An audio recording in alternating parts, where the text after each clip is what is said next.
సోదరులు ప్రేమ్ సాగర్ రావు గారికి, అంజన్ కుమార్ గారికి, కార్యనిర్వాహక అధ్యక్షులు, అట్లాగే స్థానిక శాసనసభ్యులు సోదరులు ఎడ్మా బొజ్జు గారికి, డాక్టర్ మల్లు రవి గారికి, అట్లాగే మాజీ మంత్రులు నరసింహులు గారికి,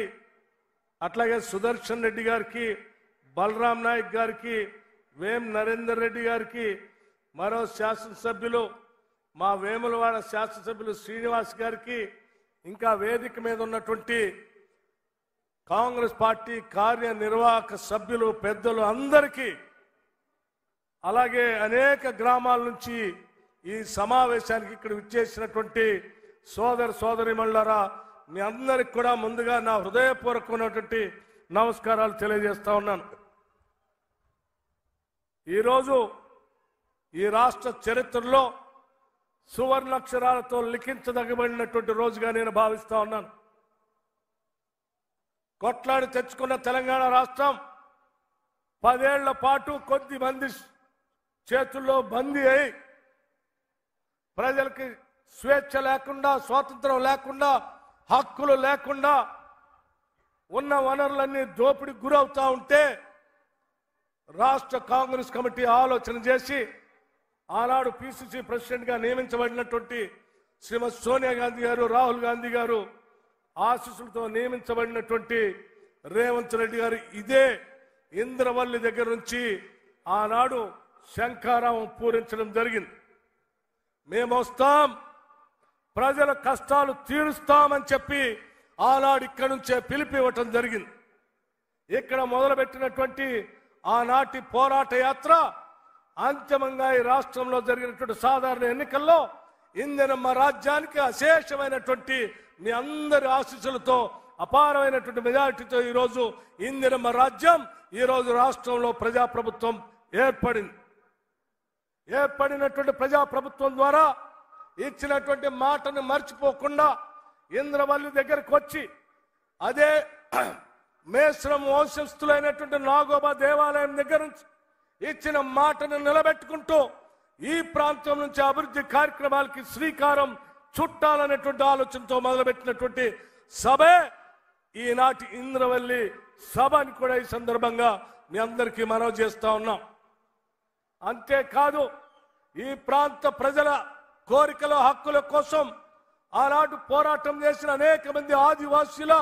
అమరవీరుల స్తూపం దగ్గర నుంచి ఆనాడు ఏ మాట అయితే ఇచ్చామో ఆ మాటను నిలబెట్టుకోవటం కోసం అదే స్తూపం దగ్గరకు వచ్చి మళ్ళీ మాటిచ్చి వెళ్తా ఉన్నాం. ఈ రాష్ట్ర ప్రజల సంక్షేమం కోసమే ఈ రాష్ట్ర ప్రభుత్వం కట్టుబడి ఉంటుందని ఈ సందర్భంగా మీ అందరికీ మనవి చేస్తా ఉన్నాం. స్నేహితులరా, ఇదే ఇంద్రవల్లి ఆనాడు నేను సిఎల్పి నాయకుడిగా, ఆనాడు రాష్ట్ర కాంగ్రెస్ కమిటీ అధ్యక్షుడిగా రేవంత్ రెడ్డి గారు ఓ పక్కన సభలు సమావేశాలు భారీ బహిరంగ సభలు చేసుకుంటూ నేను ఇక్కడ నుంచి పాదయాత్ర మొదలుపెట్టాను. ఇదే ఇంద్రవల్లికి ఆనాడు ఈ పరిసర ప్రాంతాల్లో ఉన్నటువంటి అమాయకులైన అనేక మంది గోండు ప్రజల జీవితాల్లో మార్పు రావాలని జీవితం మొత్తం అంకితం చేసినటువంటి గద్దరన్న కూడా ఆనాడు పీపుల్స్ మార్చ్ కార్యక్రమంలో పాల్గొనటం ఇదే స్తూపం దగ్గర మా అందరి చేత ప్రమాణం చేపించిన సంఘటన కూడా గుర్తు చేస్తా ఉన్నాను. అటువంటి యోధుడు శ్రీ గద్దరన్న గారి పేరు మీద నిన్ననే రాష్ట్ర ప్రభుత్వం కవులు కళాకారులకి సినిమా రంగానికి ఇచ్చేటువంటి నంది అవార్డుని తెలంగాణకి తలమానికంగా ఉన్నటువంటి తెలంగాణ కోసం పోరాటం చేసినటువంటి గద్దరన్న పేరు మీద గద్దరన్న అవార్డులుగా ప్రకటించి మేము ఈ ప్రభుత్వం పోరాట యోధుల ఆలోచనల్ని, అమరవీరుల ఆలోచనల్ని, తాడిత పీడిత ప్రజానికొక్క కళల్ని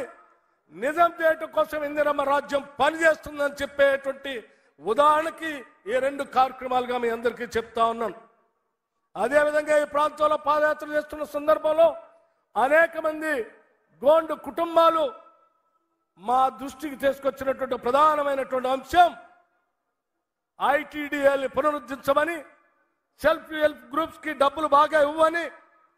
అట్లాగే ఇక్కడ ఉన్నటువంటి త్రివేణి సంగమాన్ని పూర్తి చేయమని, చిట్మాన్ ప్రాజెక్టును పూర్తి చేయమని కోరారు. ఇందిరమ్మ రాజ్యం మీ అందరికీ ఇప్పుడే జరిగినటువంటి సభలో ముఖ్యమంత్రి గారు ఆడ మాటిచ్చి వచ్చారు. ఈ రాష్ట్రంలో ఉన్నటువంటి సెల్ఫ్ హెల్ప్ గ్రూప్ సంబంధించినటువంటి వాళ్ళందరికీ కూడా పెద్ద ఎత్తున ఆర్థికంగా నిలబెట్టడం కోసం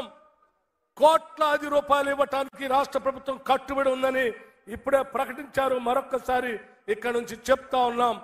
తప్పనిసరిగా త్రివేణి సంగమాన్ని చిట్మాన్ ప్రాజెక్ట్ ని పూర్తి చేస్తామని, ఈ పరిసర ప్రాంతాల్లో ఉన్నటువంటి